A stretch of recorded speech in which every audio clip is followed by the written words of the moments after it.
Nandito na nga yung bagyo, kaya kinamusta ko yung bahay ng kapatid ko. Baka kasi bumaha, agusin lang yung tambak niya. Syempre, nagtaas na rin ako ng tangke dahil baka matangay na naman. Mahirap na mare, mapapangalawahan pa ako. Ere na nga pala yung bagyo, namumuong sama ng panahon sa kuyukot ko.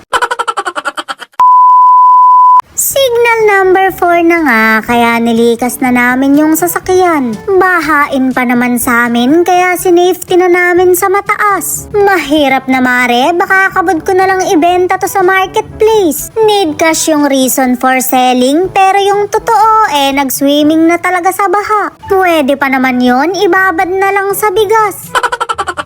Naitaas na nga ng sugar daddy ko yung mga manok niya, kaya yung mga gamit naman namin sa bahay. O diba, mas priority niya pa yung mga panabong niya.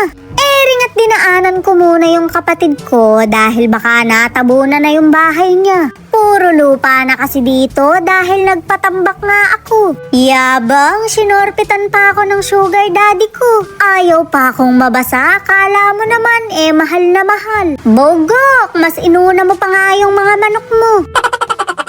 Sana talaga mare, wag tayong bahain. Nagtataka nga ako sa tatay ko kung ano bang pinaggagawa dito. Tamang galaw na naman siya dahil hindi sinusumpong ng rayuma na para bang kaiinom lang ng gamot kaya walang iniinda. Dito na nga nila dinala yung motor nila dahil mataas na yung bakura ng kapatid ko. Yabang, parang kailan lang fish pond pa dito. Ring at dito na ako sa bahay magtataas ng gamit dahil okay naman na sila dun. Wala naman kasing gamit yung kapatid ko kundi tabo. Shoot, mare, nag-aalala ako dito sa ref ko. Paano ba namin itataas to? Ang bigat-bigat nito. Pero mas mabigat pa rin, mare, yung bill namin sa kuryente. Binabayaran pala to. Akala ko'y pinande-design lang sa ref yung resibo.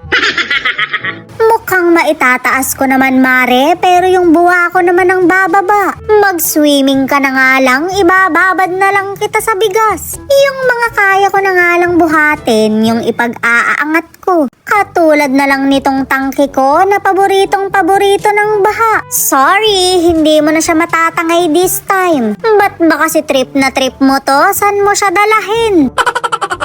Marami pa nga tong laman kaya medyo may kabigatan. Ipapatong ko na lang sana sa hagdan pero pinapaakyat ng sugar daddy ko. Ikaw baka ako'y nabubugok, nakita niya naman kung gaano katayog. Barako yata talaga tingin nito sa akin, hindi babaeng masikip. Maiakyat na nga mare, kesa naman kung kailang parating yung tubig, tsaka ako iaangat.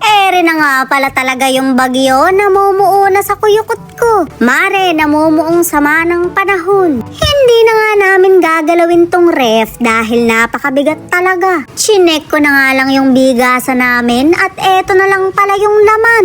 O diba, wala nang stock ng bigas pero may stock naman ng alak. Mahal na mamaya ang presyo niyan dahil wala nang mabibilan. Mga kumari kong masisikip, magsipag-ingat kayo dyan. Kami dini nagtataas-taas na dahil mababa sa lugar namin. Ring at binilan pala ako ng panty ng sugar daddy ko dahil baka mabasa na naman yung punja ko. Walang magsa side A side B for today's video.